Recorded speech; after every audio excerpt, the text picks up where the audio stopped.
location at 5573 Arlington Avenue in Riverside. Just look them up on the internet. That's Cowboy Burgers and Barbecue.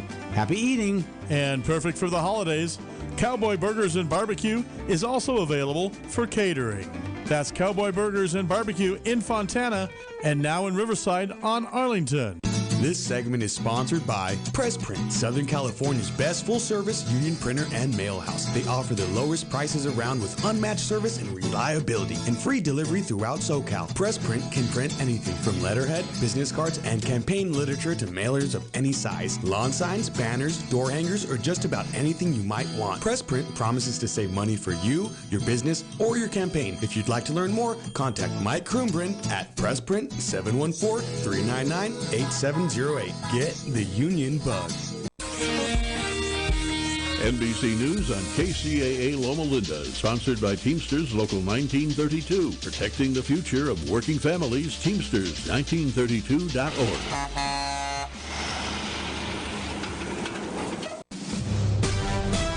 NBC News Radio, I'm Lisa Taylor. Severe weather continues to travel across the country as it threatens the East Coast today. NOAA's Storm Prediction Center says a stretch from southern New Jersey to northern North Carolina and another from southern South Carolina to central Florida have the greatest risk of severe storms. The fate of a controversial Texas immigration law is now in the hands of a federal appeals court in New Orleans. The three-judge panel for the 5th U.S. Circuit Court of Appeals offered the federal government and the legal team representing Texas the chance Wednesday to oppose or defend Texas SB 4. Lawyers for the government and interested parties opposing the law say Texas does not have the authority to craft or enforce immigration law. The Biden administration has no plans to change its policy toward Israel after 7 humanitarian aid workers were killed in an Israeli airstrike. White House Press Secretary Karine Jean-Pierre told reporters, however, the president expects a swift and thorough investigation into the incident. You heard from the president last night in his statement. He's outraged and he's heartbroken. We are all heartbroken here. Biden, in a statement Tuesday, addressed the deaths of the 7 World Central Kitchen humanitarian workers, delivering some of the strongest criticism of Israel since the start of its war against Hamas. He added that he'll continue to push Israel to do more to protect civilians. Biden's facing pressure to stop providing Israel weapons in the war. Sean Diddy Combs' ex-girlfriend is sharing new footage of the raid on his home in L.A. and accuses agents of using militarized force against her son. Sean Combs' son, 26-year-old Christian Combs, is seen surrounded by officers with their rifles raised in surveillance footage. Federal agents raided Combs' L.A. and Miami homes on March 25th, reportedly part of an ongoing sex trafficking and racketeering investigation. Attorneys for Bryan Kohberger want his murder trial moved out of the county where he's accused of killing 4 college students. His lawyers had an outside business conduct a survey last month to judge community attitudes about Kohberger. They say it shows jurors would be biased against their client. You're listening to the latest on NBC News Radio. Hi, I'm Kaylee Spear, a licensed agent with Litchfield Insurance Associates here in Beaumont. A large portion of Americans don't have life insurance or don't have enough. Whether you need a temporary policy, something to help with income during retirement, or making sure your final expenses are taken care of, having life insurance is an act of love and security for your whole family. Having a local trusted agent makes navigating through the sometimes complex world of life insurance so much easier. And I would love to be the one to help you. I'm Kaylee Spear. For your free consultation, people are calling 951-769-0005. 951-769-0005. Life is challenging and ever-changing. Take control with passive income through real estate investing. Learn how. Learn now. Let Del Walmsley and Lifestyles Unlimited's investors and mentors show you. Meet Del's team live in Anaheim 2 days only at the Sheraton Park Hotel at Anaheim Resort. Saturday and Sunday, May 4th and 5th. Register now at GiveMeTotalFreedom.com. That's GiveMeTotalFreedom.com. Enter promo code 2024 for a special discount offer. GiveMeTotalFreedom.com. Code 2024.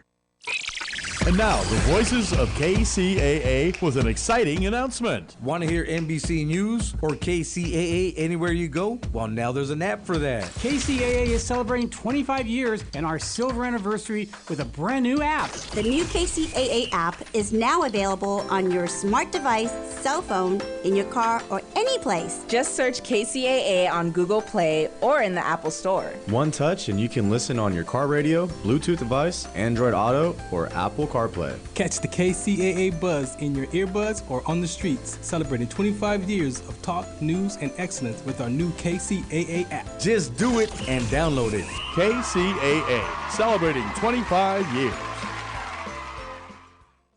When you're alone and life is making you lonely, you can always go downtown. Nestled in the heart of downtown San Bernardino is Living History and the place you want to be. On the internet, it's 320downtown.com. That's 320downtown.com. The Enterprise Building, with its rich interiors, it's a place so special you just have to see it. It's at 320 Northeast Street in downtown San Bernardino. The Enterprise Building is the heartbeat and entertainment life of downtown San Bernardino, as well as a distinguished space for your new office or building. You can grow with its newly renovated banquet area, meeting rooms, 320 bar, top deck terrace, and plenty of parking space with over 8,900 square feet of reasonable and available opportunity. Today, it's family owned and operated by Alicia, Alan, and their son Ryan. They've rolled out the red carpet and crafted a gracious space, keeping the historical feel of the building while providing the opportunity to create the future memories of your upcoming wedding or celebration. It's 320downtown.com. That's 320downtown.com. The Enterprise Building. It's downtown, waiting for you.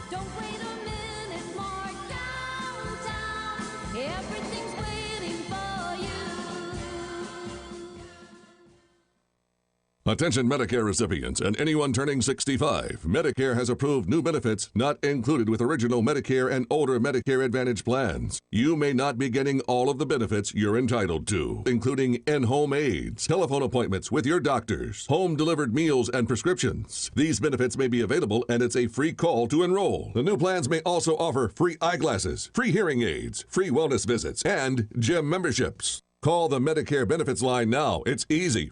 Call 800-518-2281. 800-518-2281. Find out if you're eligible for new benefits like meal and prescription delivery, in-home aids, and telemedicine. Some plans may have a $0 monthly premium or zero copays for big out-of-pocket savings. Not all Medicare Advantage plans are alike. The new plans have more benefits for many people. Call 800-518-2281. 800-518-2281. 800-518-2281. 2281. Welcome to the Worker Power Hour with Randy Corrigan, a brand new show about labor and worker issues.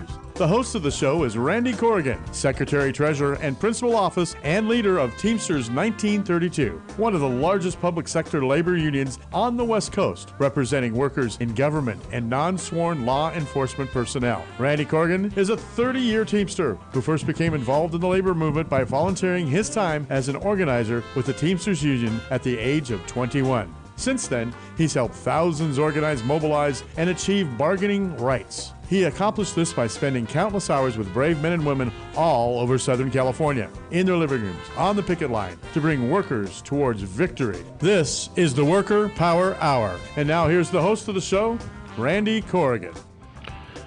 Good afternoon, everybody. Randy Corrigan here, longtime organizer, first-time radio host. I get to claim my rookie status for quite some time, right, Rick? I'm going to call on you a little bit here and there. So I know you host some shows yourself. You actually 25 years, so you know that's I'll be able to help you and nursemaid you through it, so to speak. Yeah, you did our car show a few years ago. Yes, I did. It was absolutely. I love doing the car shows and everything. And fortunately, I've been here at KCA like 8 years now. With Mark working on KQLH, KCAA, and then my own station now, which is just amazing. Yeah, the hopefully you make it to the car show this year. It's absolutely. Last year we had almost 3,000 people. I remember that was enormous. Amazing. That was amazing, and it was absolutely fabulous. You can count on that. And you know what? We figured out what makes it so successful is everything's free. We don't charge people to participate as far as the cars, and we don't charge people to come in. Exactly. Not all the food's not all free, but no, the food you got to get some revenue in somewhere. Yeah. So, but yeah, it's just free is a wonderful thing, but it's costing somebody something, and I assume a lot of the cost is with the unions and everything. With the unions. Correct. Yeah, we footed the bill for quite some time until we got it established, and now what we've been able to do is we make it actually a charity event, and Well, yeah, of course, we yeah. fundraise off of it, and we get donations. Organizations will donate that's to fantastic. us to be part of our primary charity event. So with that, good having you, Rick. My you're gonna pleasure. be controlling our sound. Absolutely, and you're going to sound fantastic. So I hope so, because we were having last couple of weeks. I had a couple challenges with my mic. So. Yeah, nope. You're right now. You're at 100% modulation, as we say in the business. So you're good to go. I learned a new word today: modulation. Modulation is, if you look at it, it's if you remember Ernie Kovacs from the 50s when he did the Mac the Knife in Polish. It was actually a thing that was on the bottom of the screen that showed the sine wave of the modulation. Okay. So right now you're a sine wave over the air. Got so it. there you go. See, learned something new. Thanks, Absolutely. Rick. Oh, my pleasure, Randy. So just the first part of the show, we do a recap. This is the Worker Power Hour with Randy Corgan, KCAA 106.5 FM, 1050 AM. Last week, great show. We had a couple great guests on. First of all, we had from Junk Dogs. Mark, what was the name of the guy from Junk Dogs? No, this is Justin here. I'll pull his name up here in a minute. And then we had Kathleen, the president of Teamsters Local 1932. And boy, did she do an amazing job. I got a lot of great feedback from members that listened in on her telling her story. It was amazing to actually hear her be very upfront about some things that some may see as kind of like a vulnerable conversation. And she did this excellent job of kind of framing how becoming part of the union allowed her to fit in and kind of be herself. And she really did this. She was really descriptive in how in the beginning, it's like, unions this, unions that, a lot of things. I'm actually going to talk on the back side of the hour about some of those negativities that I got from her at the last show. But then she talked about the transition and how she transitioned from being in a space of hearing her typical negative narrative to then shifting into understanding how much unions do for the community. And then she experienced herself individually, personally and professionally, and how she's just become a more well-rounded individual. And she just feels like she can fit in. And she recognizes that it's kind of what I fell in love with within this union. She recognized that she could just be herself, and that no matter whom you are, there's something for you to connect to within the organization. The different caucuses that we have, LGBT, the Hispanic Caucus, the TNBC, Teamsters National Black Caucus, Women's Caucus, Women's Committee, all the different pieces of the organization, our Teamster Advantage program, the training center that we do with schools and education in the schools themselves. All of those areas within the community that are built out, no matter who you are, no matter what you enjoy doing, there's typically something that you can connect to. And she just did a really good job of connecting the dots in how being part of a union does a really good job of helping you fit in. And then also educating yourself and understanding that the history that's been told has not quite necessarily been the truth over a long period of time. I'm going to get into a little bit of that on the backside of the hour, too, when I talk about it. But Kathleen, she did a great job. Yeah, Mark? Drew, that's right, Drew, my bad. I was going to flip through my notes right now. Hey, Drew, if you're listening, our apologies for not remembering your name. I am getting old, and I am starting to forget who people are now. I don't forget their face, but I'm starting to forget who they are. I hear that's the onset of 50. Right, Ralph? I've got Ralph sitting in here. And then the other thing I had last week is I had my son sitting in for the first time. I can't tell you how excited Brando was, my son, about, he immediately got on and shared it with his friends, shared the show, and started talking about how, my dad was talking about me on the air. And it's been funny because he's been on these text strings where he's been hearing the other kids talk about the show. And for him to actually physically be here, because he's the only one of my children, one of my 50,000 kids that's been here and actually got to enjoy it. But then he was like, look, Dad, I get out early on Wednesdays. You could drive over and pick me up, and you can actually bring me over to the show every day. The timing's not quite there. He doesn't get out quite early enough, but I loved the enthusiasm that he had in it. So last week was a great show. And Kathleen I asked Kathleen, I said, hey, Kathleen, is there anything else you wanted to share that you missed last week that you missed in the show, and you wanted me to share on your behalf. And she just wanted me to share, first of all, her appreciation for everybody, and most importantly, the journey. She just wanted me to reiterate the journey that she was on from 2015 until 2024, and that journey being in a space of not knowing much about how unions operated, and then learning as much as she did. It's kind of like trying to drink through a fire hose. She learned at this incredibly fast pace, and believe it or not, she drank very, very good, and she learned extremely fast. And she's now the president of what is considered one of the most respected local unions in the entire country. Very progressive, very active, very engaged organization with our membership. And she wanted to appreciate the journey. In other words, how much has changed in the last 9 years, and how things that she thought was impossible became possible by people working together, by people coming together, by people putting down their differences and finding some common ground, and saying, what, we can do that. Let's put a plan to do it, and let's be reasonable in our approach. And with that, she's really blown away on that journey. I know not everybody has witnessed that journey themselves, but that's what she wanted me to share. So again, Kathleen, you're the greatest. We really appreciate you coming on. You're such a dedicated individual, and such a great, she got a great work ethic. She's very compassionate, just one of my favorite people in the world, and I couldn't be prouder to have a partner like her running the organization, her as the president and me as the secretary-treasurer. And with that, I also want to give a shout out to James Estrada in the city of Redlands, out of our membership. He posted this really cool, I'm going to pull it up right now. He promoted today. I don't know if he's actually listening live or not. He may be working, but he posted this really cool Worker Power Hour with Randy Corgan stuff on his Facebook page, which for those of you that don't know, he has got an extremely active social media.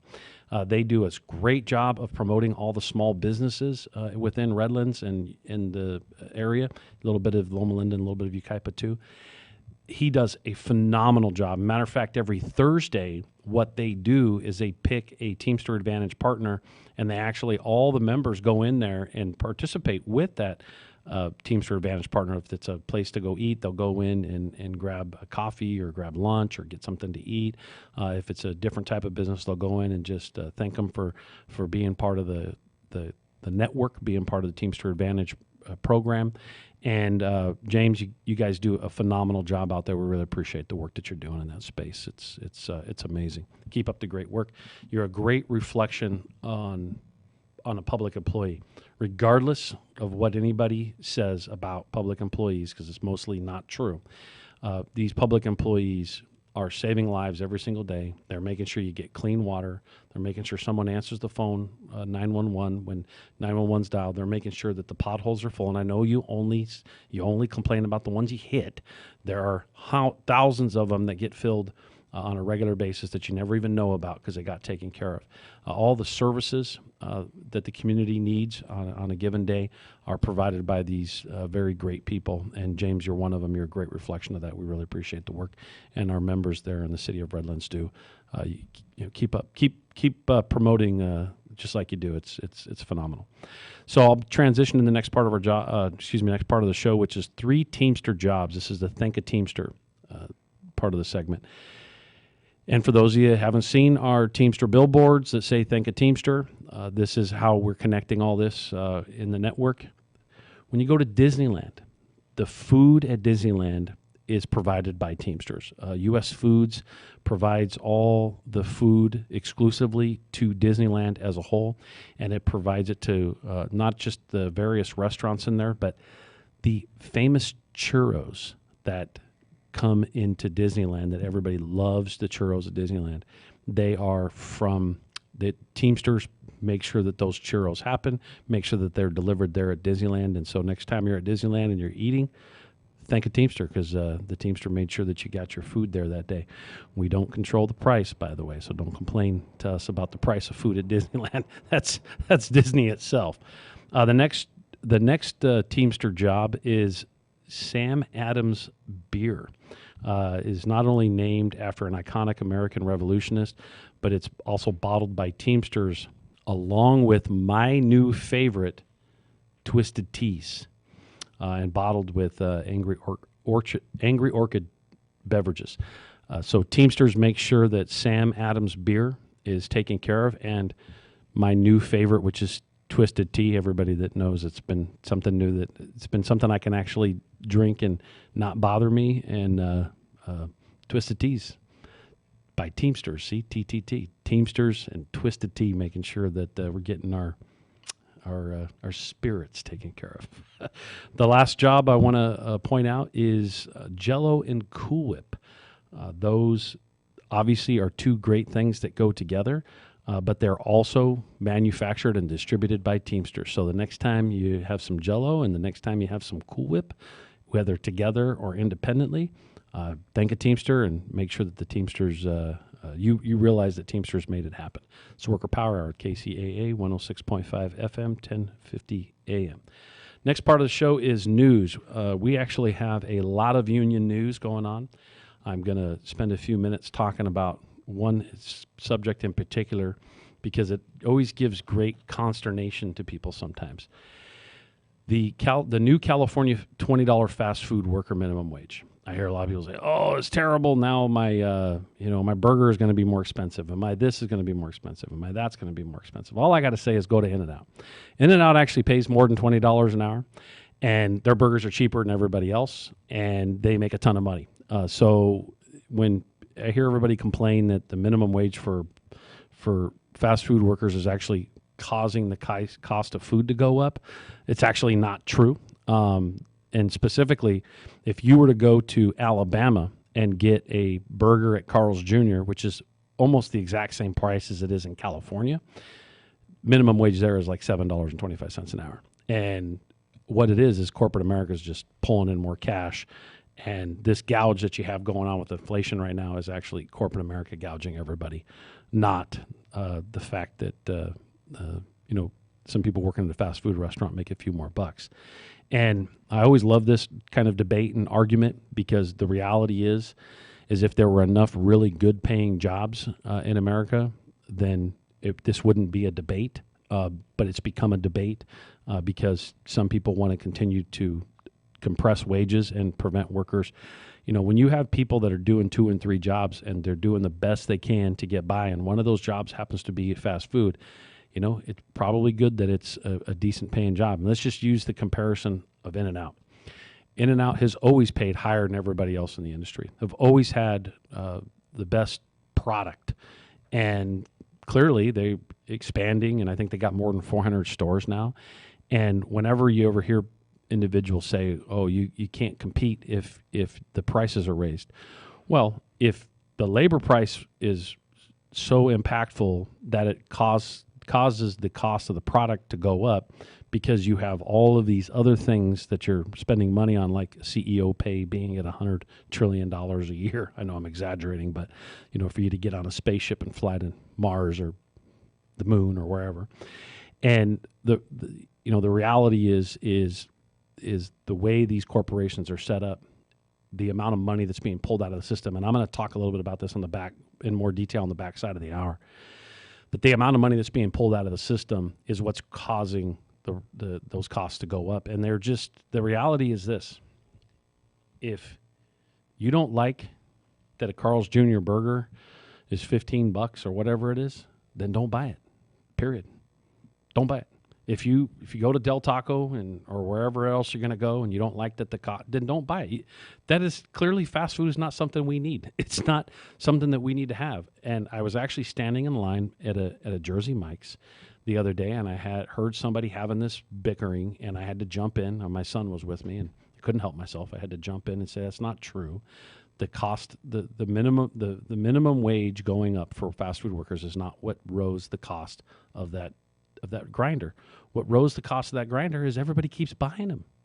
Even though they raised the price of it, no one stopped buying them. They complained the entire time. And so the reality is supply and demand is part of it. If costs do go up, there is some impact to it, but it is not a direct relation. It's not a direct connection. especially if you have multiple layers that money is being pulled out of the system. And so congratulations to all those fast food workers. Hopefully more of them can buy products and services that are Teamster Advantage partners now that they're making a few more bucks, because it was unions that actually helped get this put together. And what was established was a fast food council. So not only was there a union behind this that created its own organization, on top of it, an organization was established as a fast food council for leaders in the industry to come together and to deal with the challenges that are happening in this industry on a large scale. And so the reason I want to spend a little bit of time on this is because unions typically get villainized in this space, and quite frankly, low-wage workers get villainized in this space, and there's plenty of room for people to make a decent wage and actually not have to charge a lot of money unless the gazillionaire still wants to make $100 million a year and be exploiting everybody else in the system. And so congratulations to that. That started on April 1st. That comes in conjunction with something that was supported called SB 525. SB 525 is a healthcare bill. Similarly, that there's a rollout starting in June of 2024 here, that those that work in the healthcare industry have to be paid a minimum wage. And quite frankly, the reason why these things are happening is because it's not like there's a lack of resources in healthcare. Again, corporations are gutting the system and they want to depress wages. And so you have a bill that's been propped up, went through the system, approved, and now workers in the healthcare industry will be earning minimums. Some of them are $21, $23, and $25 an hour, depending on some variables in the criteria, but SB 525. And that bill was actually sponsored by Senator DeRosa, and she is a former union leader. And this is where a lot of unions went to her and said, hey, look, this is an industry that's lagging behind in wages, and clearly the interested players in that industry are not doing a good job of providing good wages. So, we're going to have to force them to with some policy or a regulatory factor. And clearly that's gone into play, and congratulations to a lot of those workers. We want to make sure that, especially in a field like healthcare, and Rick, just so you know, I know I'm going to be a little late on my break, so I'm going to let it drag a little bit, all right? Okay. So, congratulations to those workers. Unions worked really hard to make sure that got passed, just like every other law in America that benefits working people. The next thing I want to point out is there's a labor dispute with Molson Coors coming out of Texas, out of Local 997 in Texas. So the contract negotiations there have stalled. Right now, the union has asked for a national boycott, and so hopefully they can all get to the table and get that resolved. Mercedes workers in Alabama have filed for a union vote this week, impacting more than 6,000 workers at that facility. It looks like a majority are supportive of those organizing efforts, and that's an ongoing support of the UAW president, Shawn Fain, who has really pressed the need to organize in the non-union sector of the auto industry, and good work. Obviously, almost 100% of the Germany part of Mercedes is organized already. The irony is they come to America and think that they need to be non-union. Again, it's about exploitation of workers. And so the last issue on the news I want to report on is Washington State adds some worker protection laws, actually a lot of them. They've banned mandatory anti-union meetings. They're actually the fourth state to do this, and that is requiring workers to go into a meeting, what we call captive audience meetings. It's been banned now. It was their right, and in these four states that have passed legislation to say you cannot force workers into a meeting where they have to listen to anti-union rhetoric. And so congratulations to the workers there and Governor Jay Inslee. He's actually he's a really good guy. He's very pro-labor, obviously, by signing this. And they also they broadened sick leave in the state of Washington, as well as an expansion of pay equity investigations and how those equity investigations are handled throughout the state. And so congratulations to all that supported that. I actually know a lot of people that worked on the ground to help get a lot of this legislation. Locals 117 and 174 and Joint Council 28 up there all did a lot of work. I remember I heard about it on lots of calls over the last few months, and so it's good to see all this stuff as materialized in something permanent. And so with that, we'll transition over to our favorite part of the show. Don't forget, our call-in toll-free, 888-909-1050. Our call-in lines are, once again, 888-909-1050. So I'm joined with our Teamster Advantage partner today. We have Justin here. His business is actually pretty close to me. I live in Yucaipa, on the upper part of Yucaipa, almost in Oakland. And Justin has a small business in Oakland, and brand new Teamster Advantage partner, and been in business for 31 years. They sell Loungefly stuff, Harry Potter, Disney backpacks, and some vintage stuff. I won't sit here and steal all his thunder, but we really appreciate the relationship. We've got more than 1,000 small businesses connected to our network, and we do a lot of free advertising for them. We don't charge you anything for it, and it's good to actually have someone of the network brand new, because it's only been a couple weeks, right, Mark? And so normally we've got someone on here that's been for a few years, and we've got all kinds of stories, and so it's nice to mix this up and have someone new. So Justin, why don't you tell us about your business that's partnered with the Teamsters? Well, our business, Doris Lane, started back in May of 1993. We actually started out as a clothing company, which I designed the clothing line along with my grandmother. 10 years ago, we switched over to Disney, Harry Potter, Star Wars, all of the licensed mini backpacks. You'll find a lot of limited edition exclusive items in our store that you won't find anywhere else, along with vintage pieces. And right now we have a small selection of vintage in stock right now. So this is like really hot stuff. Like this is, I hear of people buying these things and hunting them down, and yeah, they can be. It can get kind of crazy. We just do you get into bidding wars in your store? No, not yet. No, my CPA would skin me alive. Oh, okay. So no, we operate on a standard markup, and we need to connect you to a different CPA. No, I'm just kidding. I'll let my mom know that you said that. Okay, all right. My bad. Hopefully she's not listening. So, no, it's a labor of love. I always say that after my grandmother passed, it didn't feel right to continue the clothing without her. Mm-hmm. So I combined all of my nerdums, Star Wars, Harry Potter, Disney, and we went from there. But we strive to make sure we have nothing that you can find at the park or any of the Disney stores.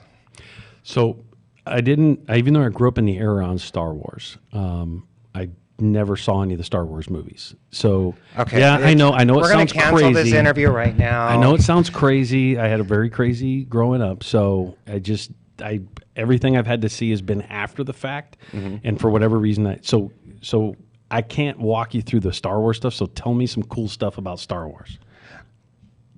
Where that you have in your store. That you have in your store. Well, right now we actually have a vintage piece from that was released about 25 years ago at the Disney parks.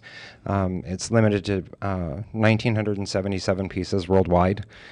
There's only been 2 that I know of that's actually hit the aftermarket, and we have 1 of them in the store. And what is it? It's actually Donald Duck dressed as Boba Fett, and when you open the base, there's actually a matching pin, which pins can get extremely crazy.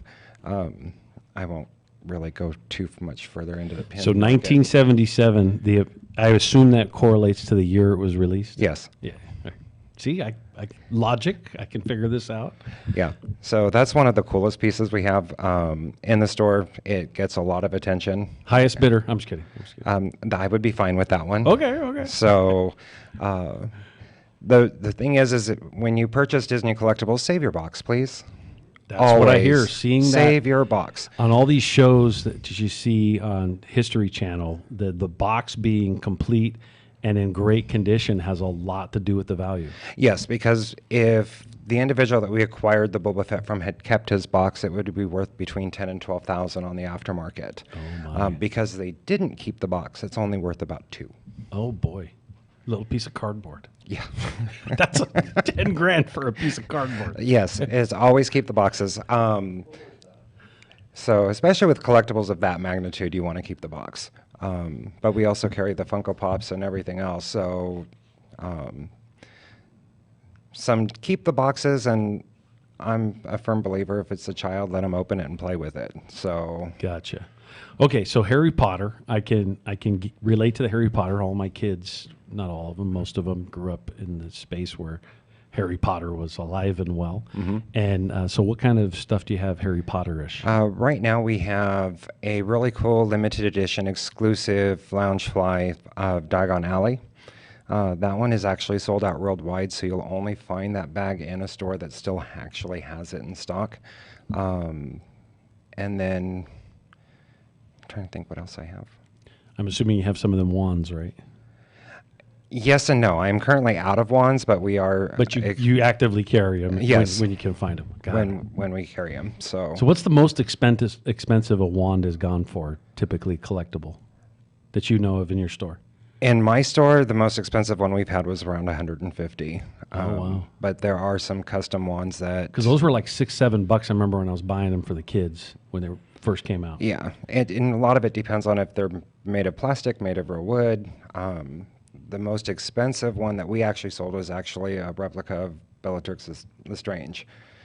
So... Oh, all right. Wow.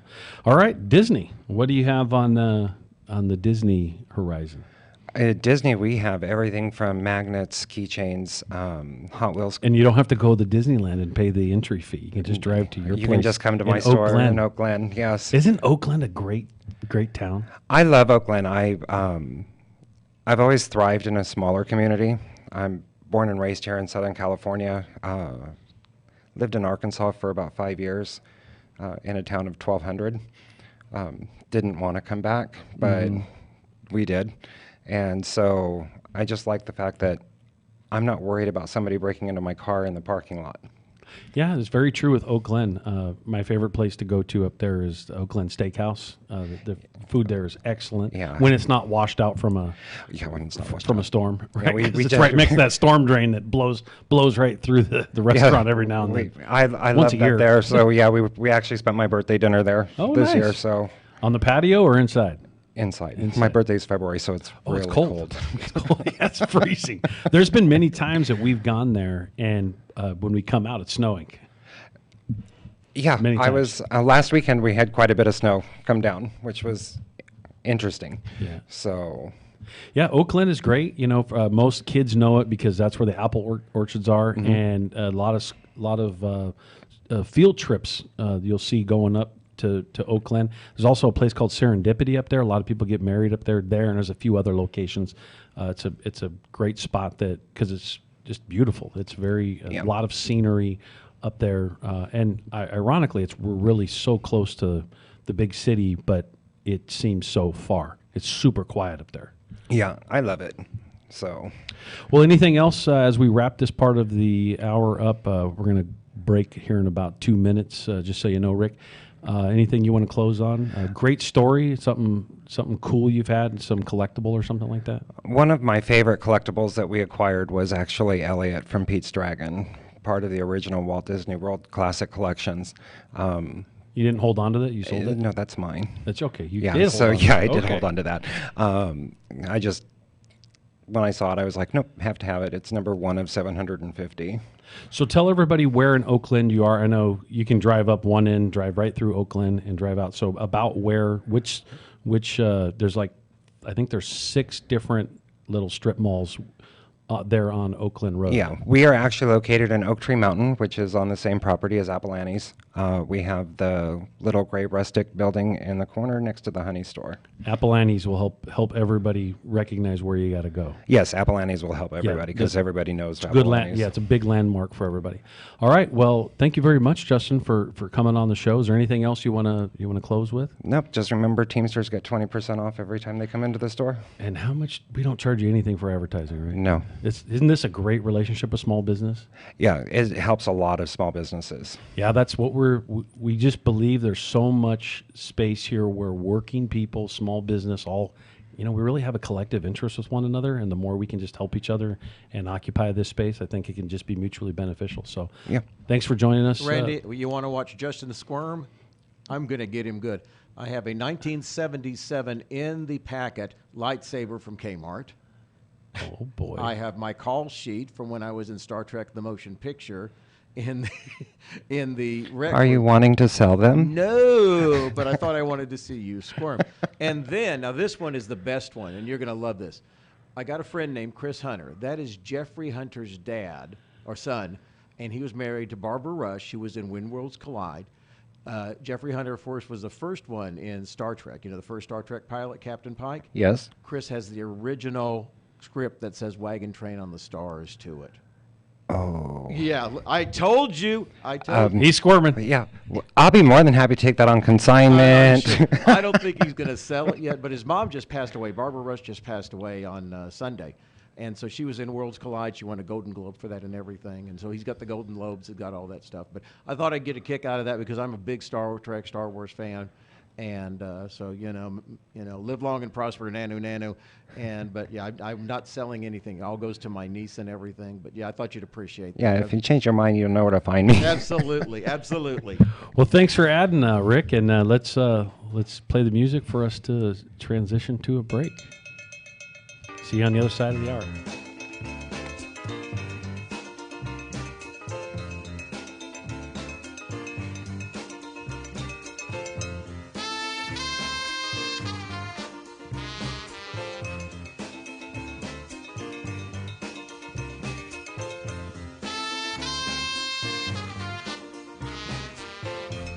Located in the heart of San Bernardino, California, the Teamsters Local 1932 Training Center is designed to train workers for high-demand, good-paying jobs in various industries throughout the Inland Empire.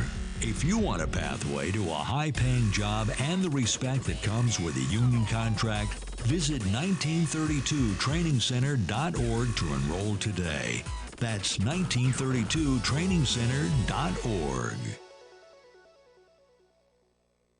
Labor unions built the middle class, and the middle class built America. That's the message from Teamsters Local 1932, a strong and successful labor union based in San Bernardino that represents over 14,000 hardworking people across the Inland Empire. The Teamsters are ready to help you organize for better pay, increased benefits, and improved working conditions. Reach out to Teamsters 1932 at teamsters1932.org/organize to speak with an organizer today. Are you looking for a good union job?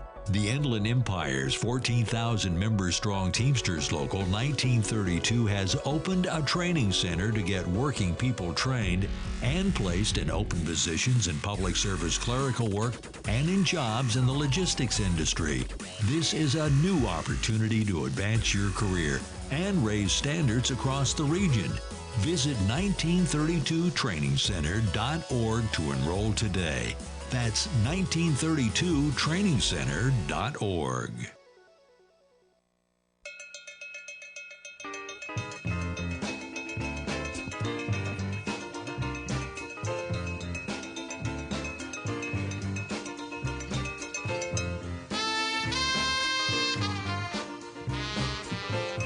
Randy Corgan here on the backside of the hour. Worker Power Hour, KCAA 106.5 FM, 1050 AM. I always get reminded on how much I missed out on in the 70s and 80s by not seeing Star Wars and a whole bunch of movies. I really didn't see the movies of the 80s, with the exception of Ghostbusters, until somewhere in the 90s or 2000s. And I'm still not caught up with a lot of them. there's a Christmas Story, I think, is one of them. There's actually that was 50s or 60s, but there's a ton of them that I miss a lot of these comments, and I don't get some of the one-liners and stuff. But at some point, I will definitely catch up, and it's like when I first watched Godfather. I'd always heard "going to the mattresses," and never understood what it meant, and then all of a sudden 50 conversations came back into me when I watched the movie for the first time. I think that was in like 2004 or 2005. Since then, I've watched them all, but the reality is some of us, depending on our life's trajectory, we miss certain things, and we got to go back and catch up on it. Man, that was great with Justin. He's got a lot of cool stuff in his store, and looking forward to that partnership. It's good to actually have a new Teamster Advantage partner versus somebody that had been around for a while.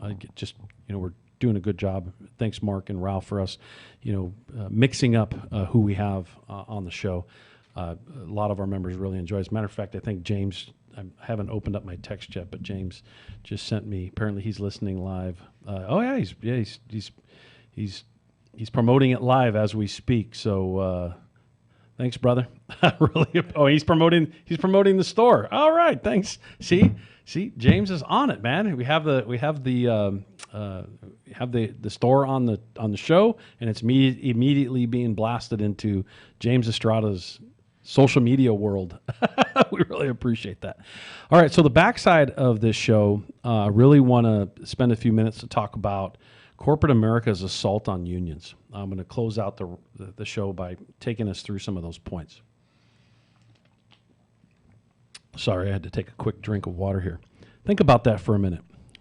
Corporate America's assault on unions over the last 40 years.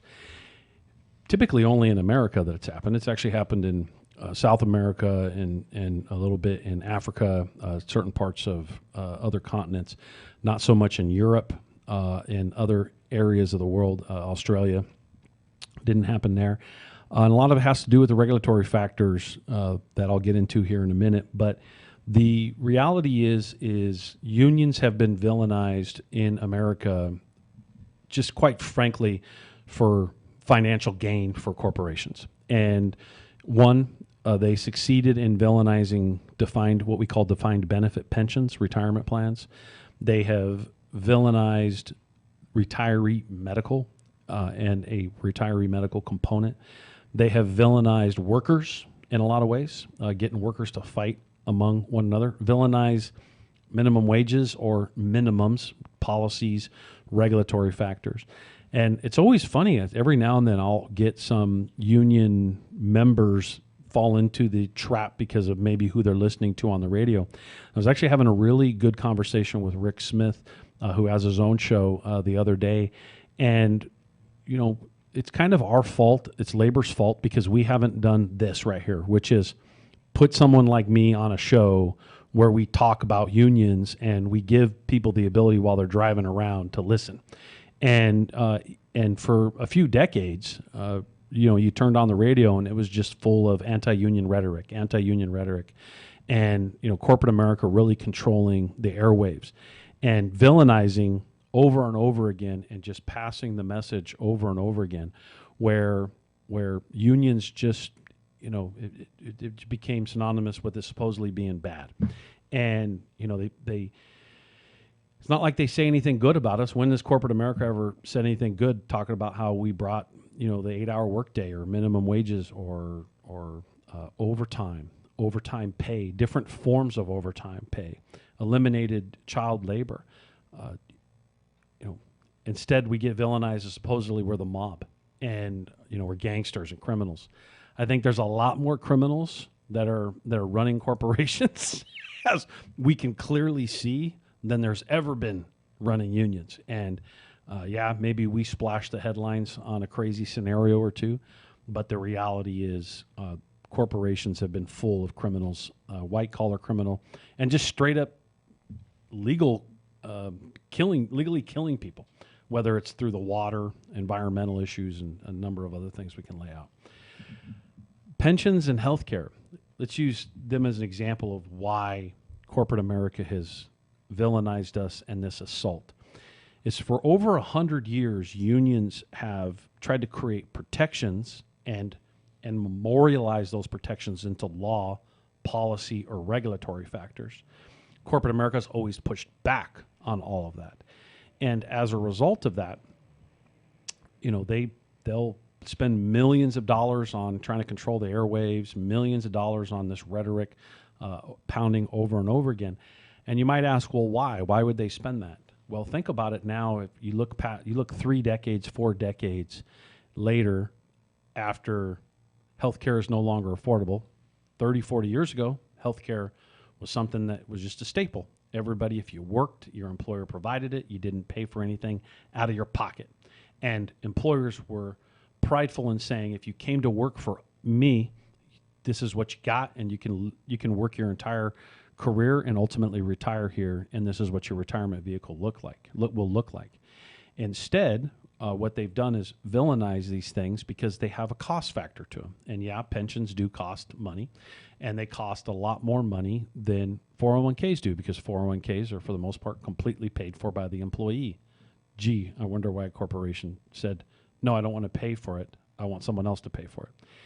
And if you look at the redistribution of money and wealth, you can see at the same time as pensions disappeared, as healthcare became more expensive for workers, and not only did it become more expensive and capitalized on that side where it's being manipulated by the corporations in that industry, it also became more expensive for the individuals that were utilizing it, because the employers themselves, as employers, were then shifting the cost on to workers and then making them pay for it.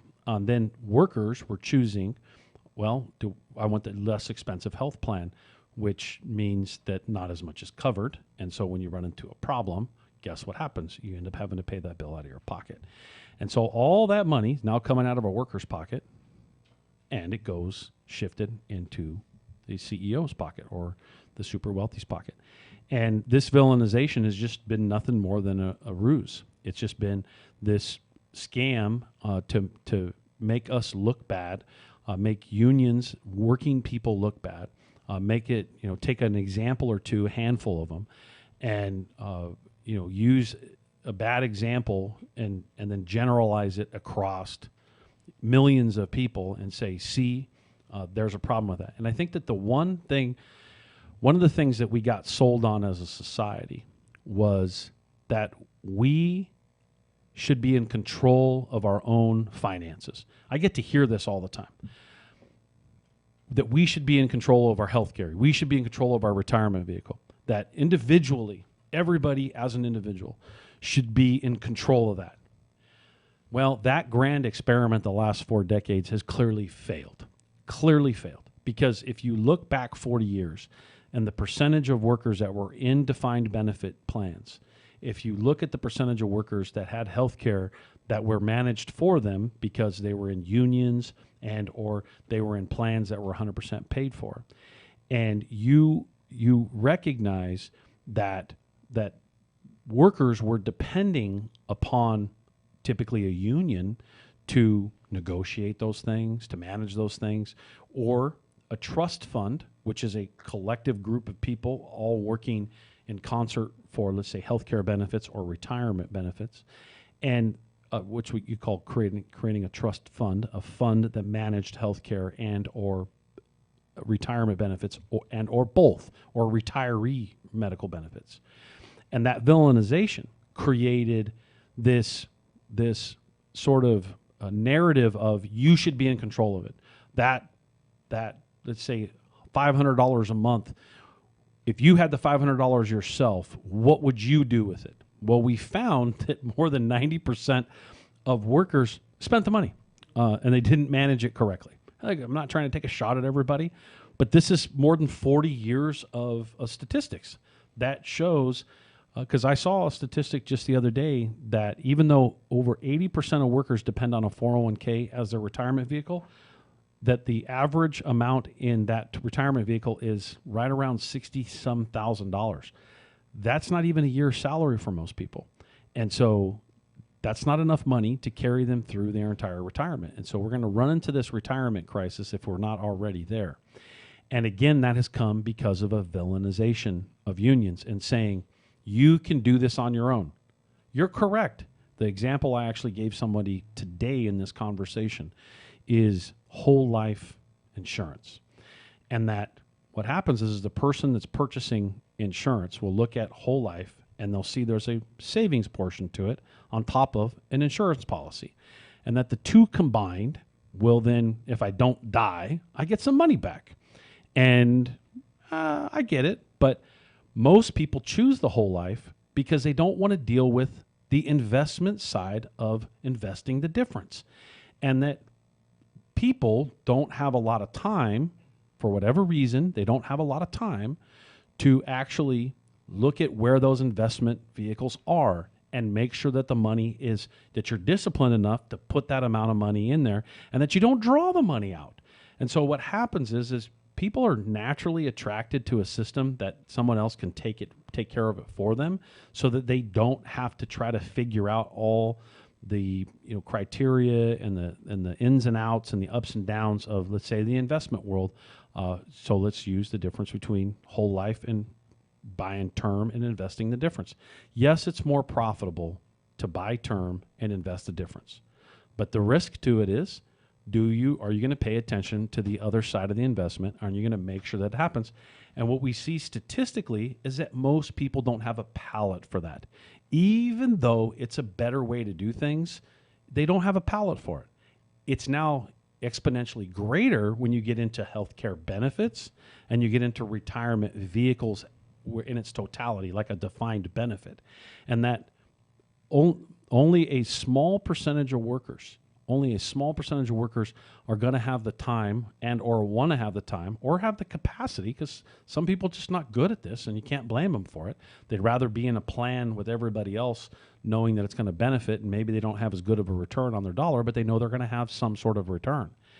That means you'd have to be dependent on another system. And so the reason why I've laid all this out is that we were convinced that we should all individually take care of it ourselves. And that didn't work. It's just not working. It worked for a handful of people, and it's obviously worked for the super wealthy because, oh, that's right, they didn't do it either because they have investment consultants, and they're wealthy, so they have all these experts that they pay. Well, you don't have that same thing if you're the average person that's just making middle class wages and you're trying to kind of get along you're going along to get along. And the reality is by us falling into the trap of that individualism and to that just, I should be able to manage the money myself, we can see that more than 80% of workers spent the money. They had to use it for something else. That unless you're forced to put that money in a certain space, that typically is just not going to work that way, even though it's smarter to do something different. Instead, maybe they buy a slightly bigger home, or they buy a fancier car that they don't technically, do you really need it? The argument is need and want. Sometimes want overweighs it, and you end up overspending a little bit. And when you have this element of individualism, where corporate America has pounded this message that you should have control of it, we can see that the average person doesn't want control of it, that they just don't. That they want to, more than 80% of workers want someone else to help them with this. More than 80% of workers want to be in unions, and they want to be part of these retirement plans or retirement healthcare, retiree healthcare plans. Or, of course, everybody who's working would love for their healthcare to be 100% paid for by their employer. How is it that we've shifted away? And again, it's that villainization corporate America has done and the assault on unions. Too many workers have been negatively impacted by this. Let's just use affordable health care as an example. Somebody chooses their health care plan. They take the least affordable health care plan, and that plan is going to cost them, let's say, $300 a month versus $600 a month. And they take the lower one, but it has caps. You get into a catastrophic issue, and that catastrophic situation then rolls up into a huge medical bill that then takes all the money out of your 401k. or you can ultimately not pay it and it affects your credit. So literally tens of millions of Americans have been impacted by that simply because they've been asked to take care of it on their own versus depending on some systems that we collectively put our money together and we look out for one another. Some people call that socialism. We call that collective bargaining. It's actually what we call that. And it's been going on for a very long time. And it's actually what creates a positive environment for workers when they get to retirement. Hey, Rick, how much time do I got? 90 seconds. I got 90 seconds. All right, I appreciate that. It's the Worker Power Hour with Randy Corgan, KCAA 106.5 FM and 1050 AM.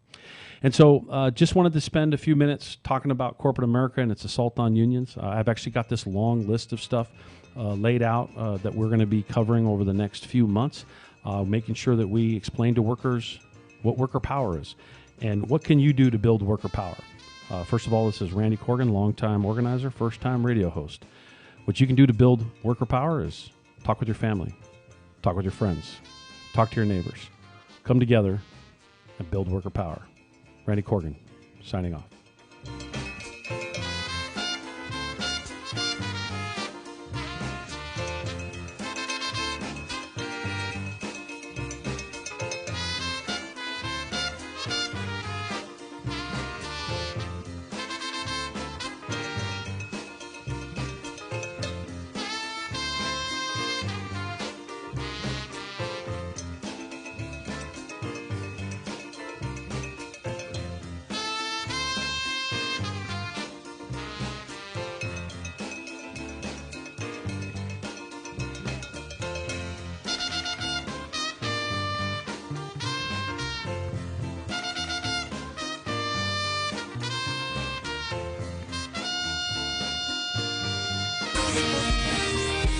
NBC News on KCAA Loma Linda, sponsored by Teamsters Local 1932, protecting the future of working families. Teamsters1932.org.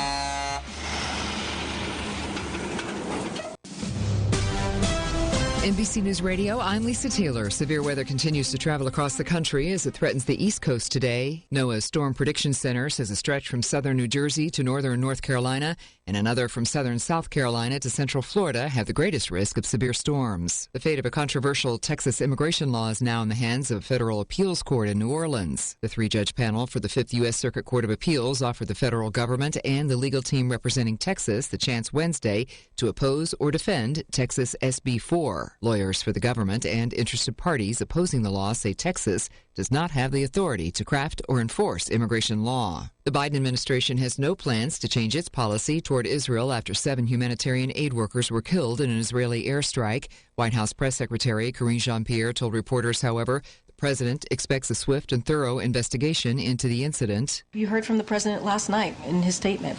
He's outraged and he's heartbroken. We are all heartbroken here. Biden in a statement Tuesday